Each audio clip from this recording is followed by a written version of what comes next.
clip puller right here. Over here. Pop this out. And then here,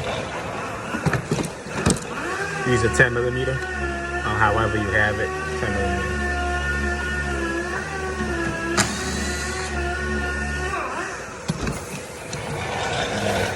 I use a plastic tube on the rear one.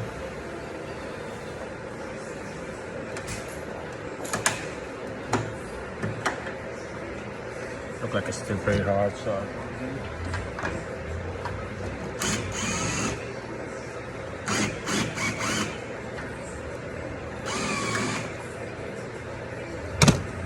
And then, you know, sometimes they just kind of stay hard in there, but plastic tube. Get the rear end off first. And then this front one, all you gotta just slide it this way.